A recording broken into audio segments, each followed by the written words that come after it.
Assalamualaikum warahmatullahi wabarakatuh.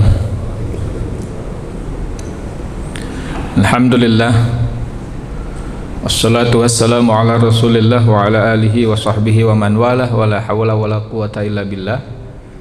Ashhadu an la ilaha illallah wahdahu la syarikalah, wa ashhadu anna muhammadan abduhu wa rasuluhu alladzi la nabiyya ba'dah. Alhamdulillah, puji syukur kepada Allah, salawat dan salam kepada baginda Rasulullah sallallahu alaihi wasallam.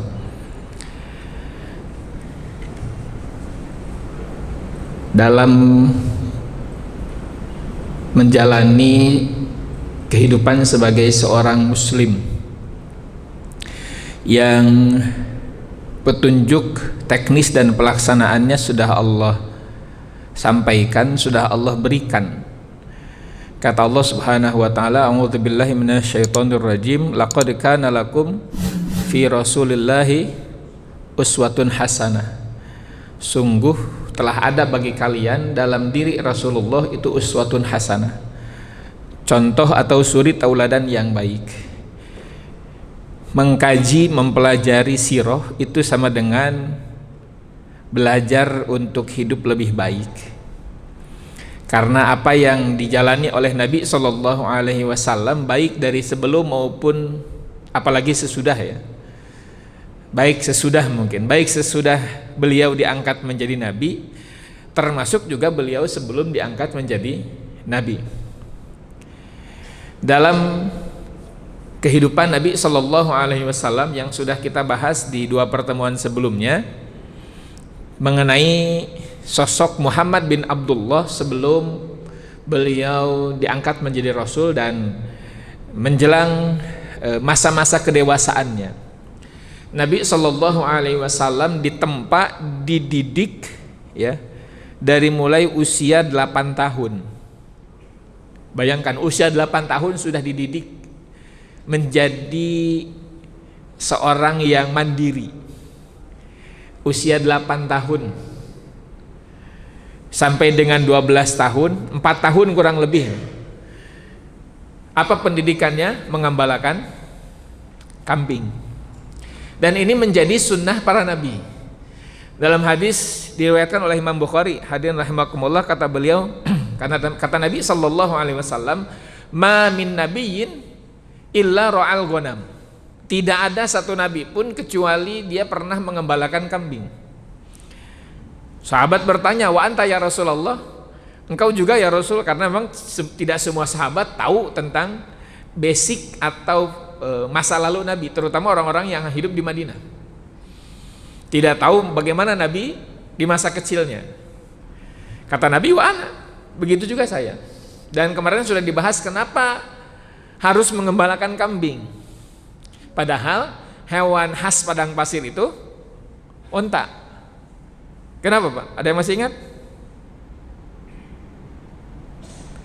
Ini biar tidak hanya sekedar jadi pengetahuan, apalagi apa yang sudah disampaikan menguap begitu saja. Karena ada hikmah. Kenapa harus mengembalakan kambing? Kenapa harus kambing gitu pertanyaannya? Masih ingat? Dijawab saja, nggak apa-apa. Karena lebih lengkap, karena kambing adalah hewan yang gampang stres. Terus setelah dilakukan penelitian, kenapa harus kambing? Karena ya, kambing adalah hewan yang rentan, gampang banget stres. Nah, untuk mengatasinya, gitu, untuk mengurusnya, ya dibutuhkan ekstra sabar. Dan ini poin penting, dalam menghadapi umat pada akhirnya. Kalau Nabi tidak sabar, kalau Nabi tidak punya kesabaran yang ekstra, meskipun sebenarnya saya pribadi agak kurang setuju ya dengan penambahan embel-embel dari kata sabar. Sabar ya sabar gitu, nggak ada sabar yang ekstra, nggak ada. Kalau nggak sabar, kalau misalkan ada orang dan kemudian sabar itu nggak ada istilah kesabaran gitu, ya. Kalau orang yang bilang kesabaran saya sudah habis, ya berarti dia nggak sabar. Sabar ya sabar sudah gitu. Kebalikannya tidak sabar. Tidak ada kesabaran yang ekstra, tidak ada. Udah sabar ya sabar saja, gitu. Dan semua nabi, terutama Nabi Shallallahu Alaihi Wasallam adalah pribadi yang sabar. Jadi tidak harus pakai istilah sangat lagi ya, sangat sabar. Mungkin karena di kita saja butuh ada penekanan-penekanan seperti itu. Dan kalau kita bisa menjadi orang yang sabar, kata Allah Subhanahu Wa Taala, innama yuwaffas sabiruna ajrahum bighairi hisab. Sungguh Allah akan menyempurnakan pahala orang yang sabar. Kita bisa sabar dalam menghadapi apapun lah. Sabar dalam pekerjaan, sabar dalam belajar, dan lain-lain. Kemudian pendidikan yang kedua adalah pendidikan berdagang. Poin yang harus dikuasai dalam seorang pedagang adalah ketika dia sudah berhasil closing, ya, ketika dia sudah berhasil closing. Dan itu poin dalam dakwah. Kalau dakwah nggak closing, ya nggak berhasil dakwah. Terutama untuk sekelas Nabi SAW, kan tujuannya untuk merekrut orang sebanyak-banyaknya. Dan itu menjadi cita-cita, bukan cita-cita, itu menjadi boleh dibilang ketamakan dalam pengertian positif ya. Ketamakan Nabi SAW ingin memiliki umat yang sebanyak-banyaknya. Nabi itu ingin memiliki umat yang paling banyak dibandingkan dengan nabi-nabi yang lain. Ini tamak dalam pengertian yang positif. Dan langkah Nabi SAW nanti pada akhirnya itu betul-betul menerapkan apa yang sudah menjadi pengalamannya ketika berdagang. Kayaknya Nabi sukses berdagangnya. Kenapa? Karena setiap menawarkan pasti closing gitu. Setiap menawarkan barang dagangan pasti closing dan keuntungannya besar. Ini kalau mau mengikuti cara Nabi, ya yang penting Nabi itu jujur dalam berdagangnya. Itu yang menjadi ketertarikan orang ketika Nabi menawarkan barang dagangan. Ketika memang barang dagangannya bagus, dipuji bagus. Kalau ada cacat disampaikan, tidak ditutup-tutupi. Baik, hadirin rahimakumullah. Kemudian kita masuk pada momen pernikahan Nabi SAW dengan Ibunda Khadijah.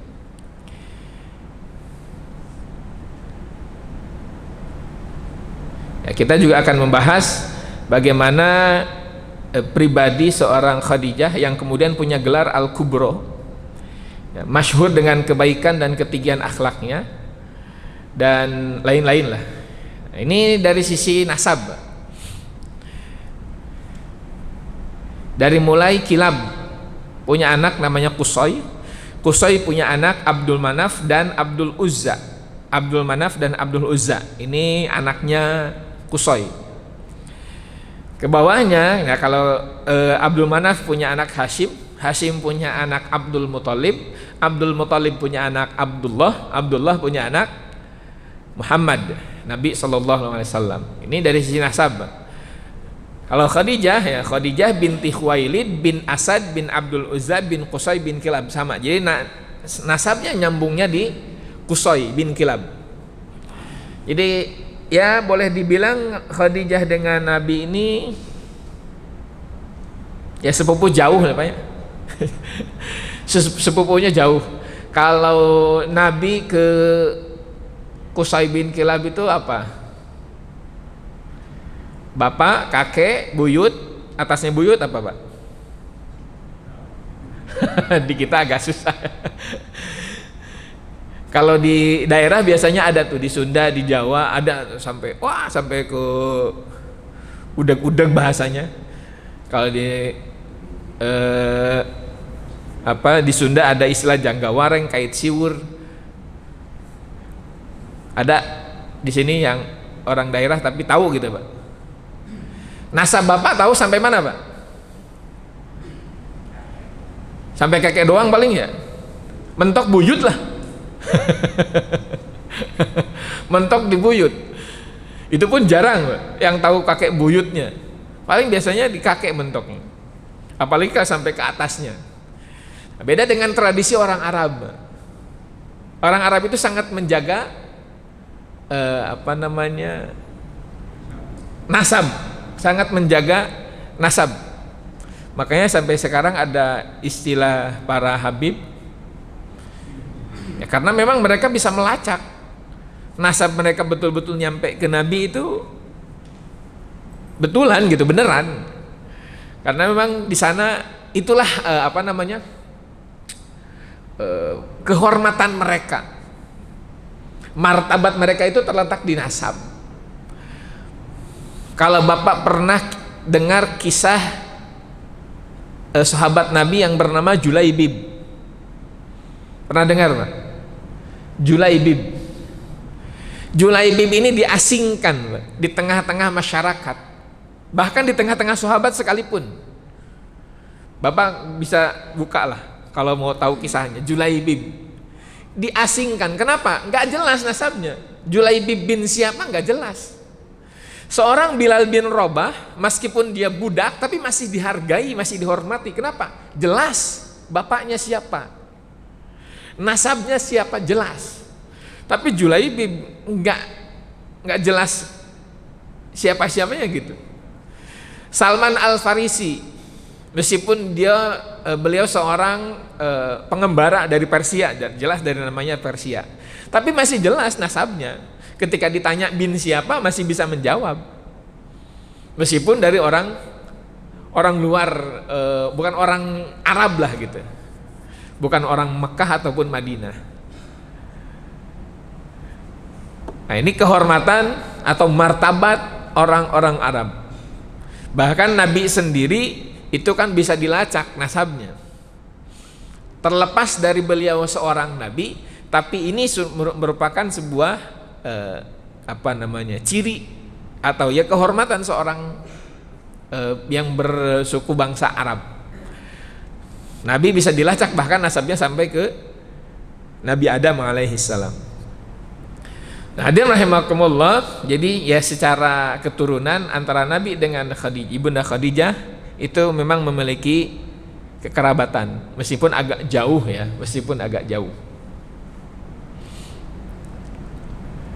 Baik, hadirin rahimakumullah, menurut beberapa sumber, Ibunda Khadijah ini telah menikah 2 kali sebelum menikah dengan Nabi.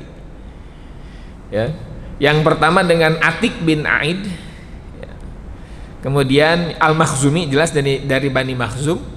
Yang kedua dengan Abu Halah, tapi ini yang lebih masyhur, bahwa pernikahannya itu sekali sebelum bertemu dengan Nabi, dengan Abu Halah dari Bani Tamim, itu sesuku dengan Abu Bakar, ya, At-Tamimi.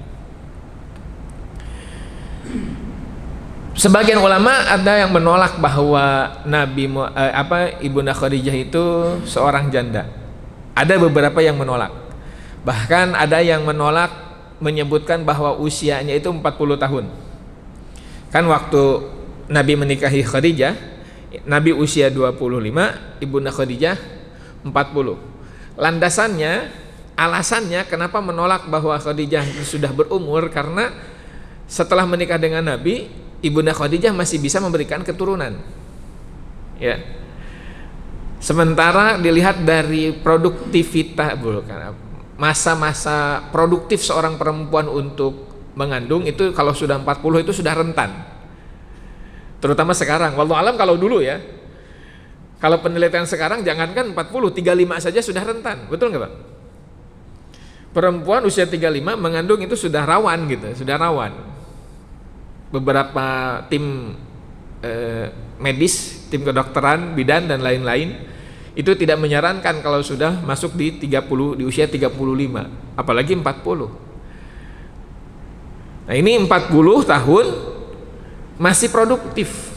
Jadi ada yang mempertanyakan apakah kemudian usia Ibunda Khadijah itu belumnya mencapai 40 ketika menikah dengan Nabi, atau bahkan statusnya masih gadis gitu. Tapi ini jelas ya khilaf di antara ulama. Yang masyhur yang kita diambil ini karena ini tidak mempengaruhi pada kualitas keimanan lah ya. Kita ambil yang masyhur saja bahwa Ibunda Khadijah adalah seorang yang pernah menikah atau dalam bahasa yang umumnya janda, dan yang pasti beliau adalah seorang yang sukses dalam bidang istilahnya entrepreneur ya. Sebagai wanita karir yang telah mendapatkan warisan yang cukup besar. Nah, ini menguatkan bahwa Ibunda Khadijah itu seorang janda karena kekayaannya tidak hanya dia dapatkan dari hasil perniagaannya, tapi juga didapatkan dari warisan suaminya. Dan Ibunda Khadijah tampil sebagai wanita yang kaya raya. Tidak disebutkan apakah paling kaya atau tidak, yang jelas kaya raya. Kekayaannya melimpah karena ya kepandaiannya dalam berdagang. Kemudian hadirin rahimakumullah, ketika mendengar kabar tentang sosok pemuda yang menjadi perbincangan saat itu, menjadi buah bibir bahasanya, sosok pemuda baik akhlaknya, ganteng lagi. Kira-kira Nabi Muhammad gantengnya kayak siapa Pak? Ada seorang laki-laki yang gantengnya itu luar biasa sepanjang zaman, siapa Pak? Nabi Yusuf. Nah, dibanding dengan Nabi Yusuf, Nabi Muhammad gantengan siapa? Nah?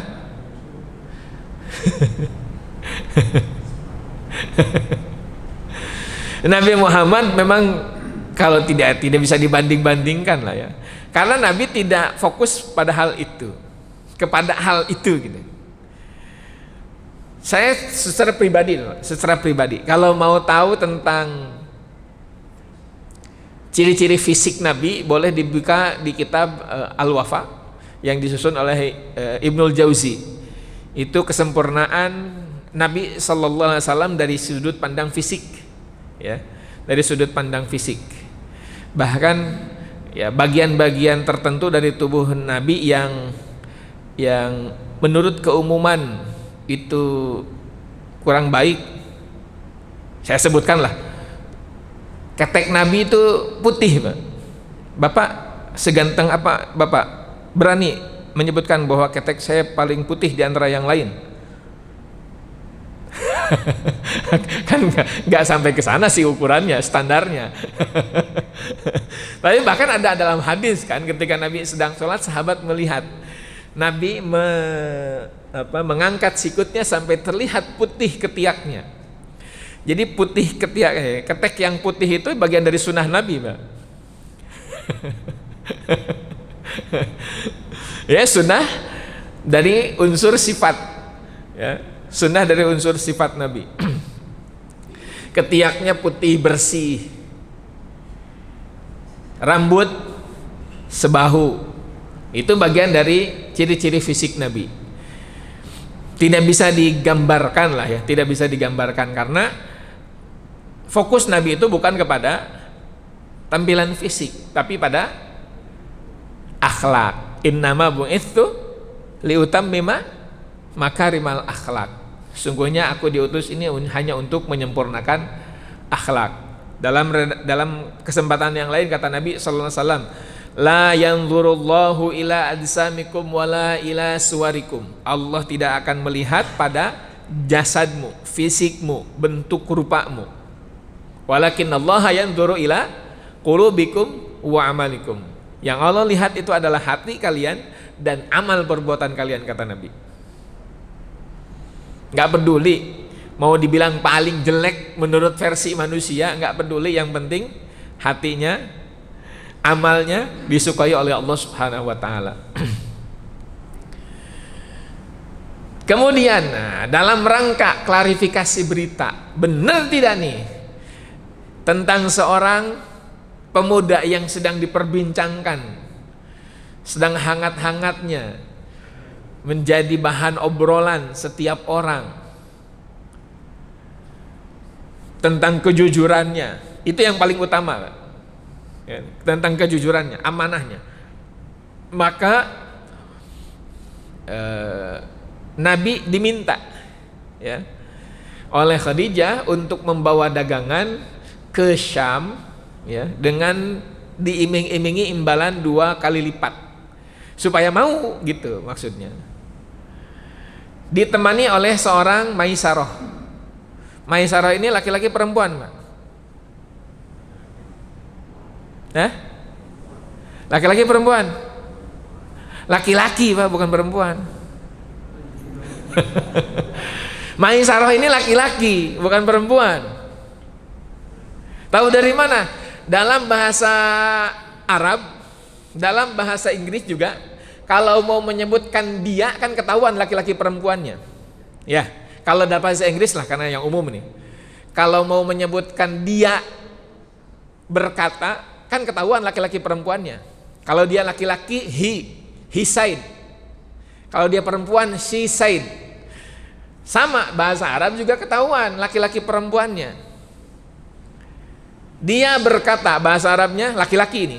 Dia laki-laki berkata, bahasa Arabnya qala.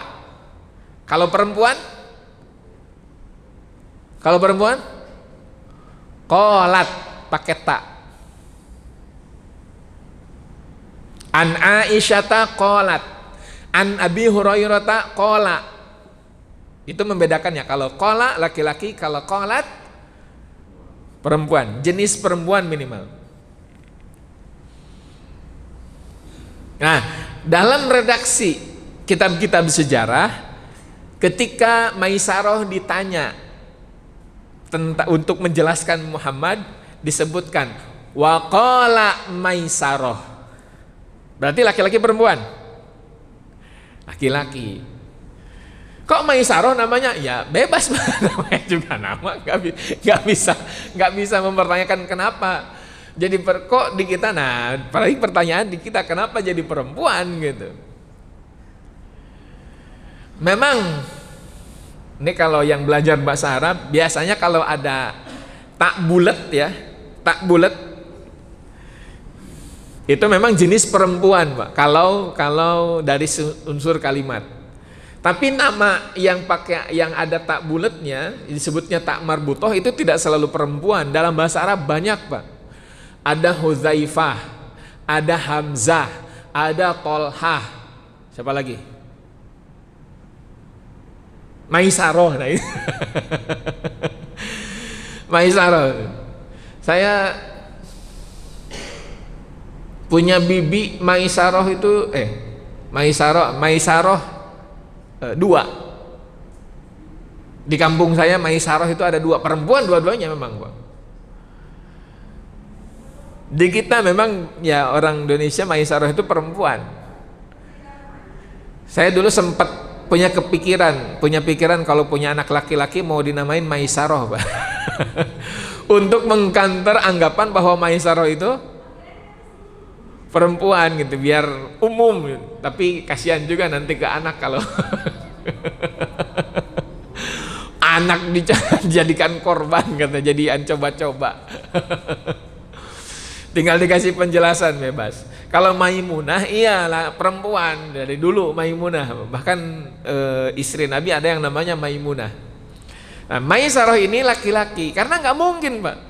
Secara logika juga nggak mungkin kalau Nabi ditugaskan untuk membawa barang dagangan ke Syam, jauh, Pak. Mekah ke Syam itu jauh. Lantas Khadijah minta supaya yang menjadi yang mendampinginya perempuan, kan nggak mungkin. Gitu. Laki-laki, ya. Maisarah ini laki-laki. Maisarah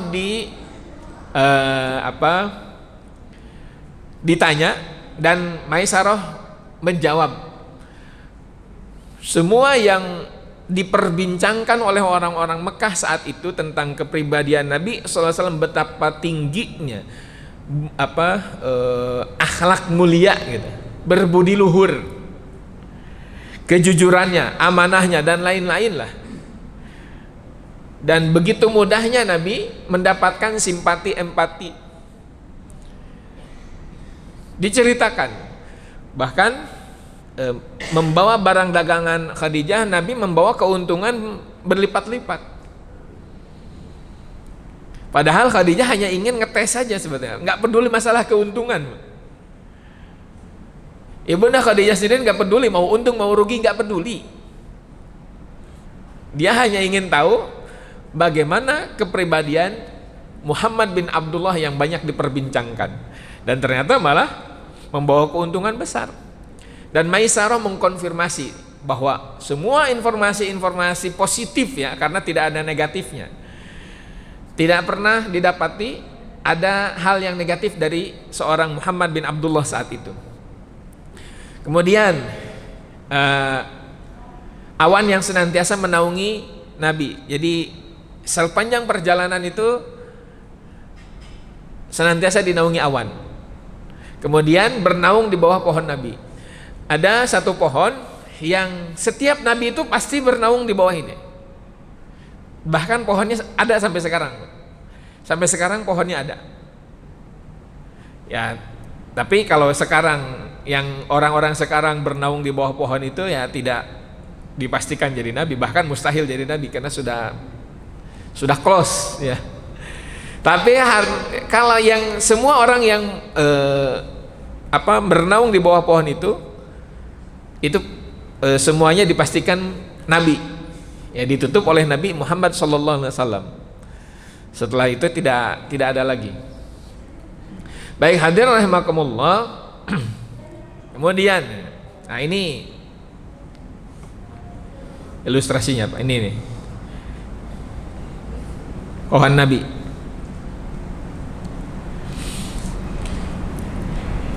Disampaikan melalui lisan Nafisah binti Munyah namanya. Ini masih ada ikatan kekerabatan dengan Nabi SAW. Jadi Nafisah menyampaikan ketertarikan kepada Nabi SAW. Nafisah menyampaikan, wahai sepupu, aku sangat tertarik kepadamu karena kedekatan kekerabatanmu, kemuliaan di tengah kaummu, amanahmu, kebaikan akhlakmu, dan kejujuran ucapanmu. Ini berdasarkan apa yang disampaikan oleh Khadijah, karena ibunda Khadijah kepada Nabi itu sepupu jauh, ya, sepupu jauh, tapi dibahasakan sepupu. Nah, dan Nabi kemudian ya ketika jelas-jelas mendapatkan apa ya bahasanya, jelas-jelas mendapatkan lampu hijau. Ketika ibunda Khadijah bahkan diperebutkan di saat para bangsawan Quraisy berlomba-lomba mendapatkan perhatian dan cinta Khadijah, ibunda Khadijah malah tertarik kepada yang lain, termasuk Abu Jahal. Ya, Abu Jahal itu ditolak cintanya oleh ibunda Khadijah. Kayak nanti saya sampaikan di awal nih. Nanti Abu Jahal itu menolak kenabian Nabi SAW karena beberapa alasan, Pak. Yang pertama, dia punya dendam kesumat kepada Nabi. Karena kalau gulat selalu kalah. Ini gulat ini hobinya orang Arab. Ya. Jadi gulat gitu. Ya gulat lah. Abu Jahal itu selalu kalah kalau gulat sama Nabi. Ditambah waktu kecilnya itu pernah terluka oleh Nabi. Ya ini biasa saja ya, namanya gulat, latihan gitu, latihan fisik. Yang kedua, tidak suka kepada Nabi berdasarkan nasab Bani Hashim. Kenapa? Karena Bani Hashim yang memegang kunci Ka'bah, yang senantiasa menjadi khadimul haramain lah bahasanya kalau sekarang, yang senantiasa menjadi orang yang menjamu tamu ketika musim haji. Yang ketiga, dia benci kepada Nabi Sallallahu Alaihi Wasallam karena lamaran dia kepada Khadijah ditolak, sementara Nabi Khadijah yang menawarkan. Bayangkan tuh Pak. Kira-kira sakit hatinya gimana Pak? Bapak punya rival abadi gitu, punya rival abadi. Kemudian ya kita tertarik kepada seorang perempuan dan perempuan itu menolak. Ternyata malah menerima rival abadi kita. Waduh, udah. Yang terakhir kemudian Nabi Muhammad diangkat menjadi nabi. Wah, makin kebakaran jenggot itu Abu Jahal. Bahkan dia sesumbar, harusnya gue yang jadi nabi. Karena Abu Jahal itu seorang yang cerdas, ya. Nanti ada kisahnya lah, nanti ada kisahnya. Baik, hadirin rahimakumullah. Ya, kemudian Nabi ditemani Hamzah, ya, pamannya, yang kemudian menjadi sahabat untuk melamar ibunda Khadijah.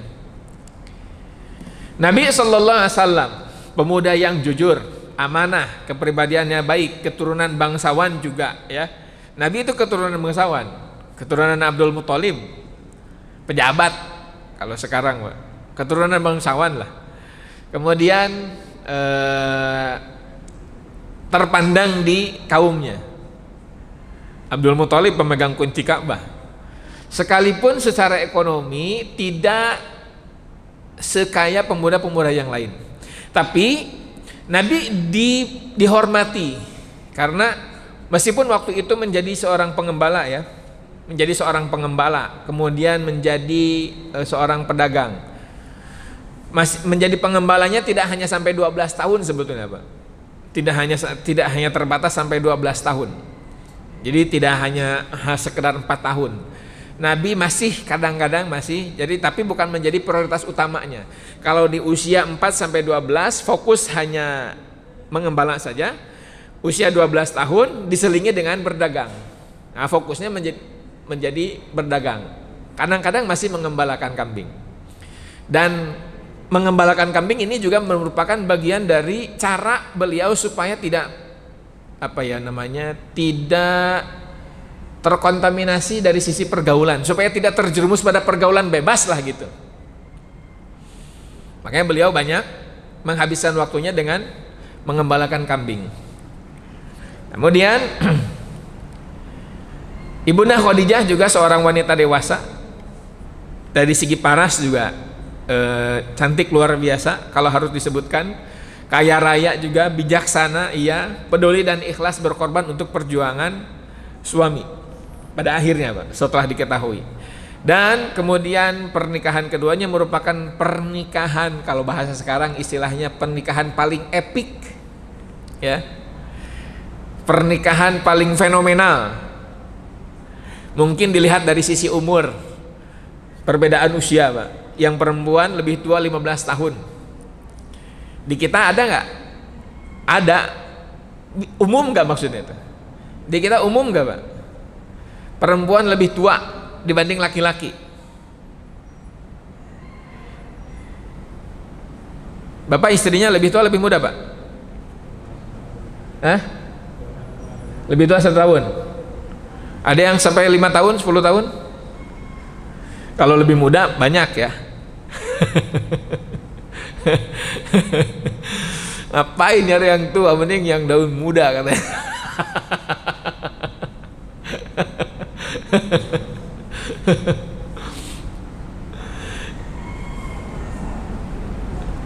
Dulu boleh curhat, Pak? Boleh nggak? Boleh. Saya dulu usia hampir 20 tahun, Pak. Belum genap 20 tahun. Ada yang ngajak nikah, usianya 39.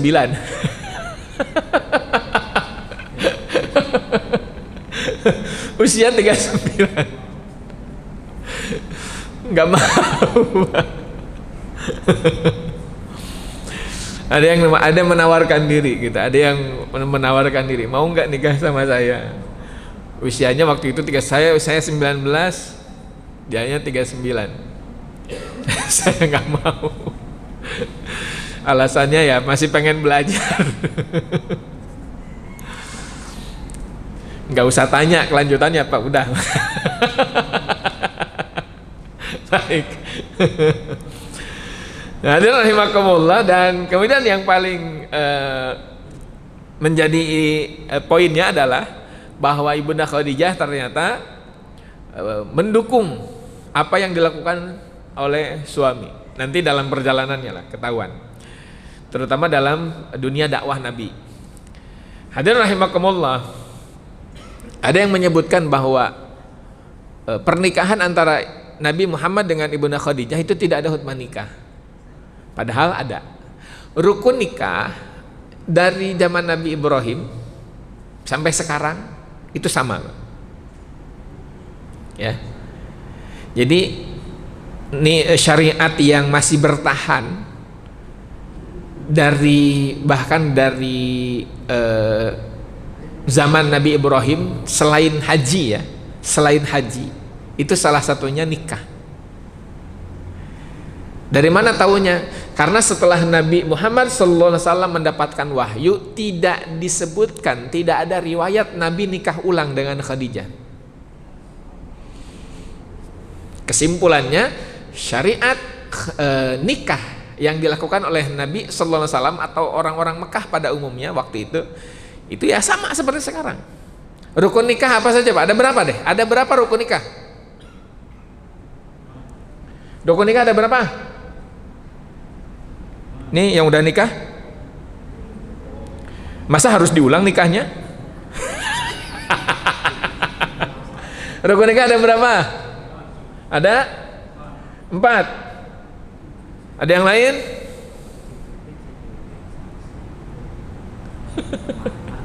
Nah, kita absen deh, kita absen. Rukun nikah 1, adanya mempelai. Nah, adanya calon, adanya mempelai Pak. Masa nikah nggak ada mempelai, gimana ceritanya? Baik calon suami atau calon istri. 2,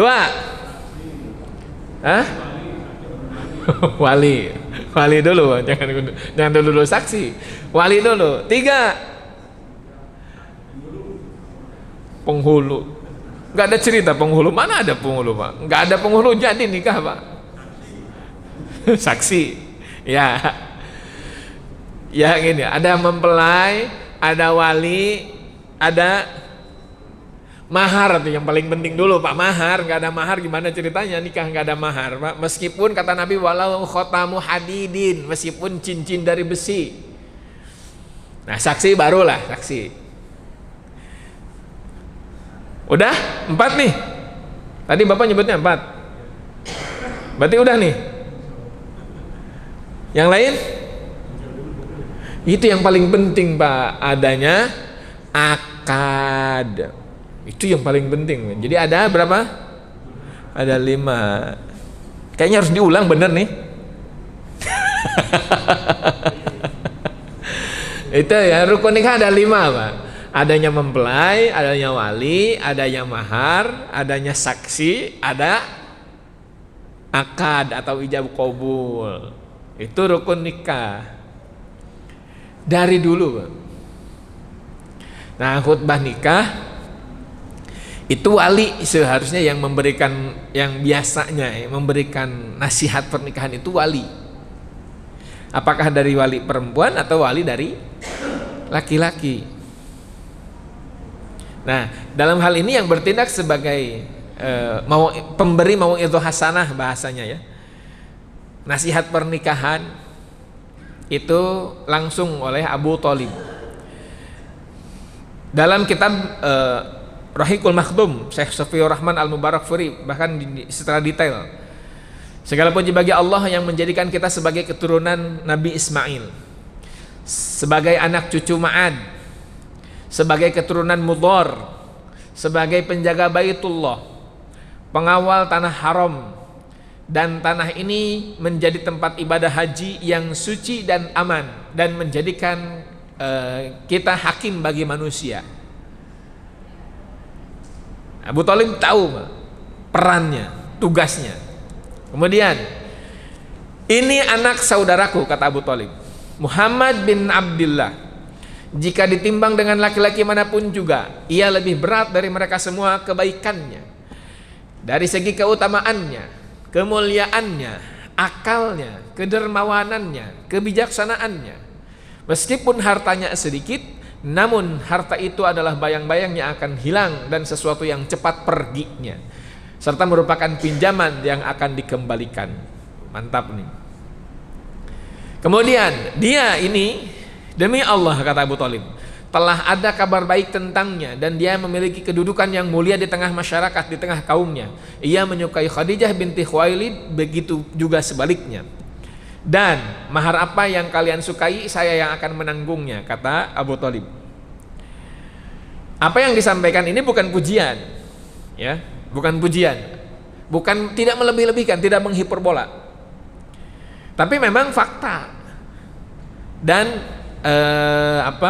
sebagai bentuk penegasan dari Abu Thalib tentang gambaran, karena memang Nabi nggak ada kurangnya, masalahnya di situ, Pak, nggak ada kurangnya. Kalau kita kan selalu ada bahasa, kalau misalkan yang menjadi pengantar, ya, yang menjadi apa bahasanya, sambutan, yang menyerahkan pengantin, jelas pasti ada kurangnya. Memang banyak kurangnya kalau kita. Kalau Muhammad bin Abdullah saat itu nggak ada kurangnya, Pak, nggak ada kurangnya. Kalau Nabi ada kurangnya, nggak bakal jadi Nabi dong. Itu faktanya gitu. Fakta yang disampaikan oleh Abu Thalib itu faktanya. Tidak sedikit pun kekurangan yang ada pada seorang Muhammad bin Abdullah. Jangankan Abu Thalib, yang lain pun sama punya penilaian begitu. Muhammad bin Abdullah bahkan sampai usia 40 lah, ya, tidak pernah didapati beliau melakukan tindakan, jangankan yang kemudian disebut sebagai sebuah kemaksiatan dalam pandangan agama, tidak baik menurut sosial saja tidak pernah. Berbohong kan merugikan, dalam tatanan sosial itu tidak baik, meskipun waktu itu mungkin belum ada norma-norma agama lah. Apalagi kalau ditinjau dari segi agama, jangankan yang sifatnya dosa maksiat, yang sia-sia saja Nabi tidak pernah. Ada satu momen Nabi pernah melakukan tindakan yang boleh dibilang sia-sia, ya. Tapi ini hanya tapi tidak jadi kemudian, karena dijaga oleh Allah. Dijaga. Waktu itu Nabi diajak oleh teman-teman sebayanya untuk menghadiri pasar malam. Dalam kitab Fiqhus Sirah disebutkan, Nabi diajak untuk menghadiri kenduri, dalam riwayat yang lain. Pasar malam kalau sekarang mungkin ada dangdutannya, Pak.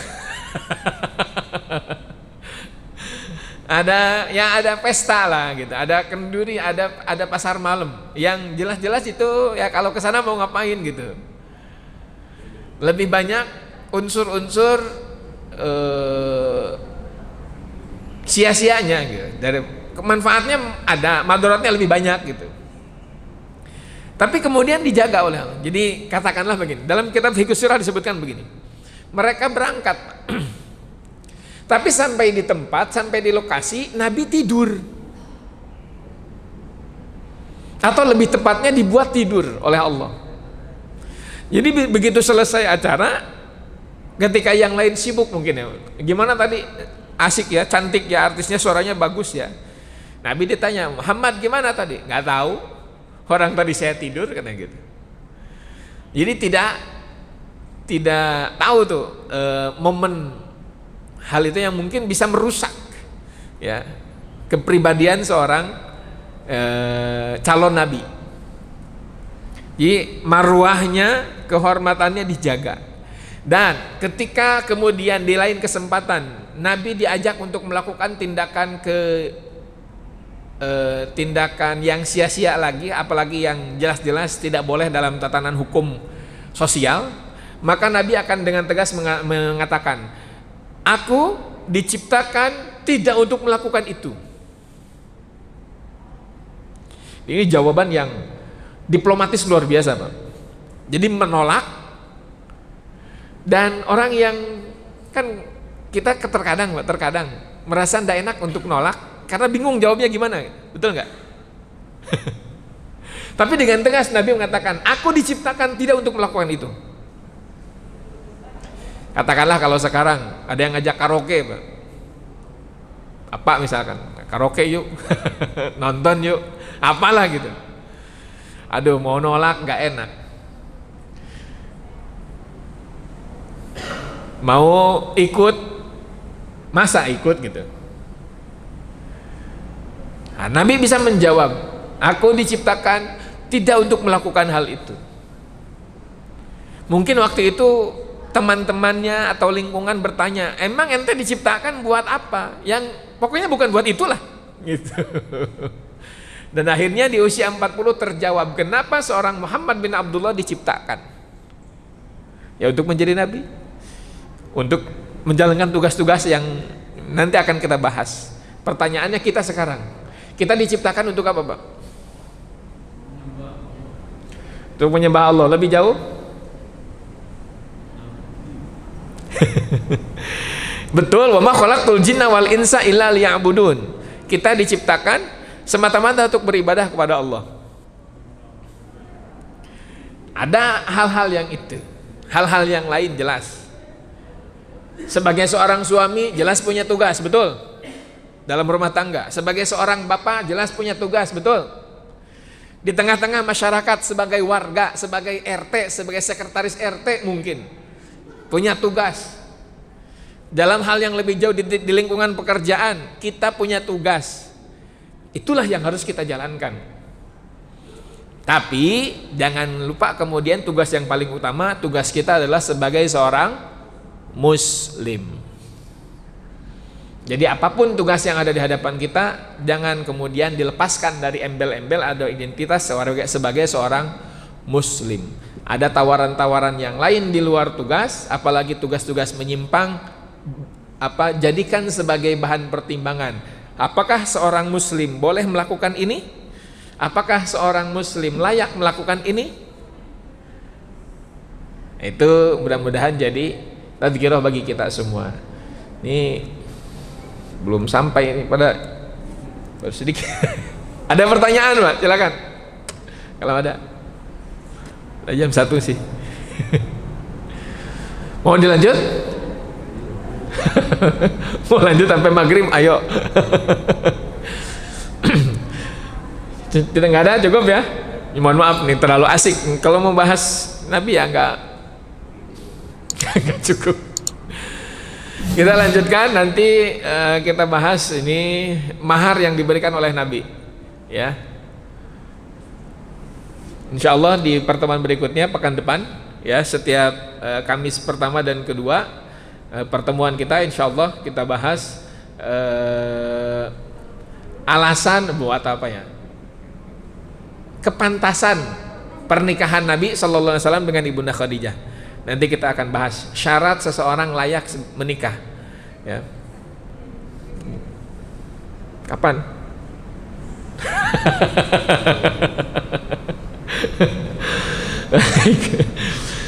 Kita lanjutkan pekan depan insya Allah. Mudah-mudahan ketemu lagi dalam nuansa yang lebih baik. Semoga selalu sehat semuanya. Yang hari ini sedang sakit, siapapun orang-orang yang terdekat, orang-orang dekat dengan kita atau yang tidak kenal dengan kita, sebagai seorang muslim kita doakan semoga disembuhkan oleh Allah Subhanahu wa taala. Yang sedang diuji semoga dimudahkan dalam proses ujiannya dan diluluskan oleh Allah Subhanahu wa taala apapun bentuk ujiannya. Yang sedang ditimpa dengan kesempitan semoga diluangkan, dan apapun yang mendapatkan hambatan atau kesulitan dalam proses menjalani kehidupan semoga dimudahkan oleh Allah Subhanahu wa taala. Aqulu qauli hadza wa astaghfirullah li wa lakum subhanakallahumma wa bihamdika asyhadu an la ilaha illa anta astaghfiruka wa atubu ilaik. Assalamualaikum warahmatullahi wabarakatuh.